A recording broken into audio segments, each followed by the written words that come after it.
खुशियों के एम्बेसडर, खुशियों के एम्बेसडर।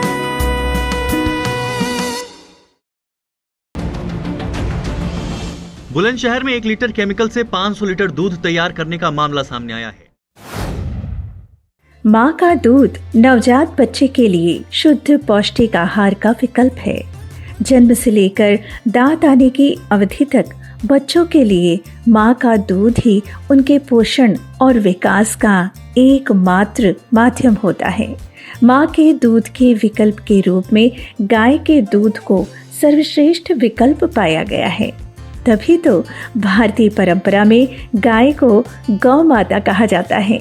लेकिन इन दिनों हानिकारी केमिकल से नकली कृत्रिम दूध बनाने का व्यापार खड़ा हो गया है।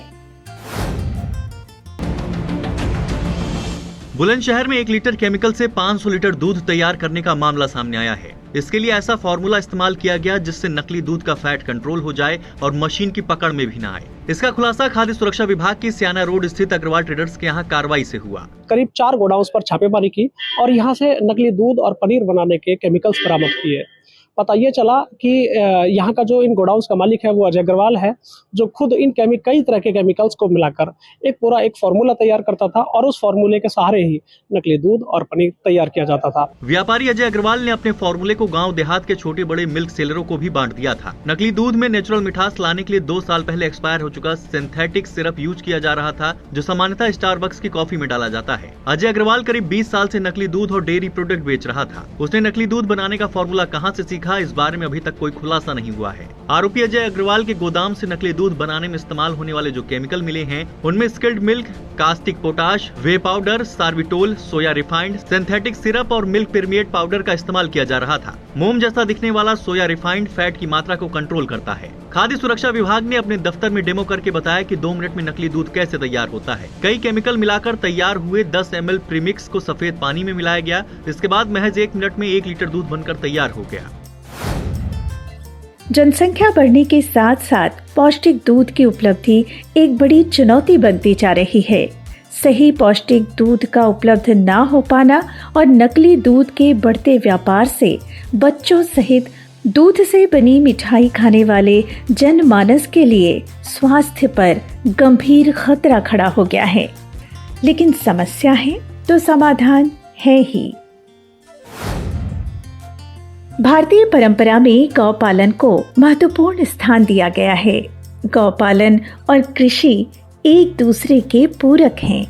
गौ आधारित खेती यानी गोबर, गौमूत्र से खाद और पौध संरक्षण के लिए दवा बनाने की एक प्राचीन परंपरा रही है। लेकिन इन दिनों दूध का उत्पादन बढ़ाने के लिए विदेशी नस्ल की गायों और इनके संकरण से हाइब्रिड नस्ल की गायों का प्रचलन बढ़ गया है। परिणाम स्वरूप देशी नस्ल की गायों की उपयोगिता का सही आकलन नहीं हो पा रहा है।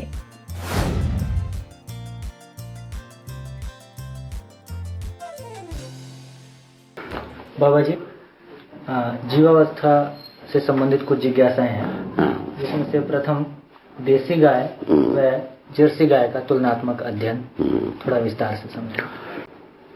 यह संकर प्रणाली किसी जीवों के साथ अन्य जीवों के एक प्रकार लेकर एक संकरता को जो उत्पन्न करने की विधि से जर्सी गाय के बारे में अभी सोचा गया और जर्सी गाय को तैयार भी किया गया, तैयार करके लोगों को दिए भी गए।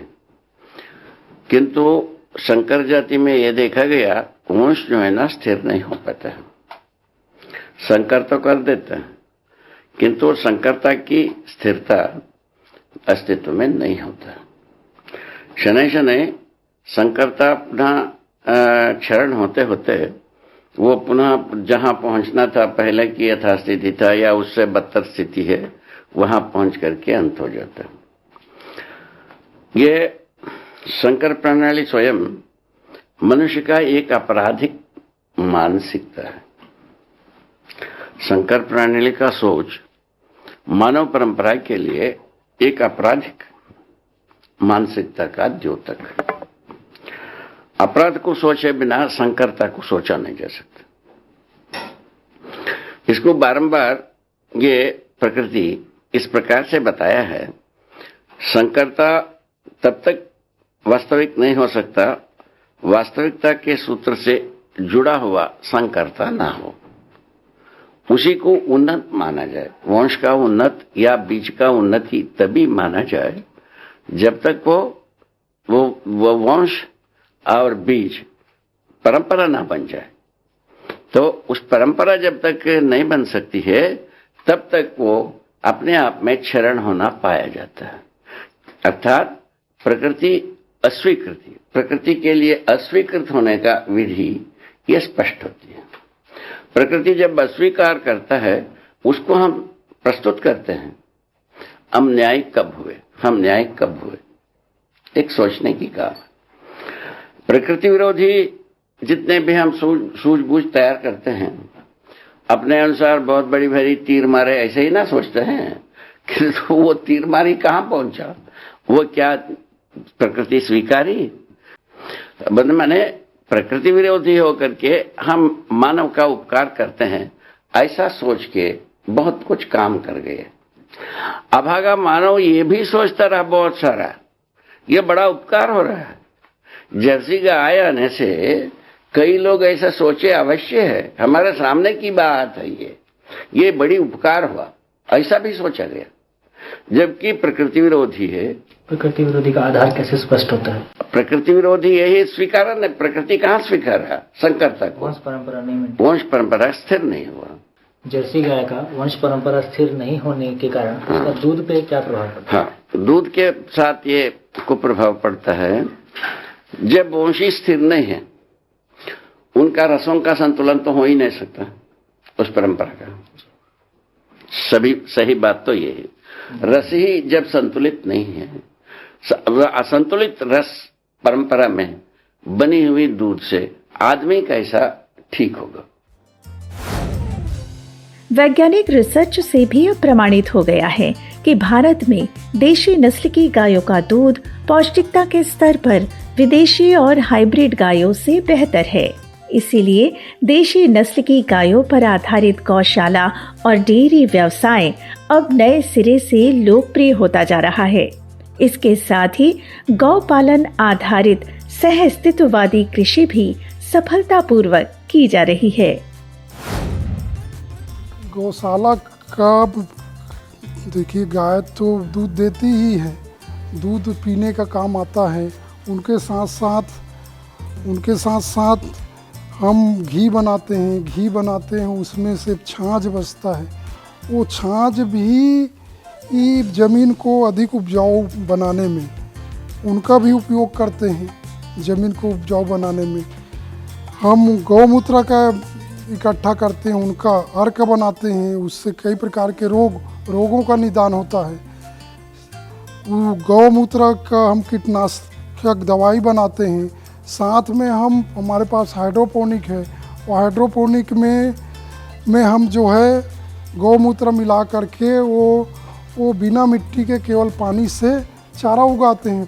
उस चारा जो है 7 दिन 8 दिन में तैयार होता है। उसको वो जब पुनः हम गायों को देते हैं तो उनको खा करके गायों का दूध और अधिक होता है। तो इस तरीके से एक खेती का, चारा का और गायों का पूरा एक अच्छा संबंध है। देशी नस्ल की गायों की गौशालाओं का समूह छत्तीसगढ़ के अभ्युदय संस्थान अछोटी में स्थापित है, जहां पर 7 परिवारों के द्वारा संस्थान के आसपास ही 7 गौशालाएं सफलतापूर्वक संचालित की जा रही हैं। इन सभी गौशालाओं के दूध और दूध से बनी मिठाई, खोआ, पनीर, घी, इन सभी की डिमांड लगातार बढ़ती जा रही है। इन सभी डेयरी प्रोडक्ट का वितरण रायपुर शहर में स्थापित समृद्धि केंद्र से किया जाता है।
गिर गाय की गौशाला इसलिए चुनी कि गिर गाय जो है अच्छी होती है। दूसरा, इसको ठंड गर्मी बरसात का कोई असर नहीं होता है। इसके शरीर में रेजिस्टेंसी काफ़ी पाई जाती है, जिसके कारण इसका दूध होता है वो स्वादिष्ट होता है और शरीर के लिए उपयोगी होता है।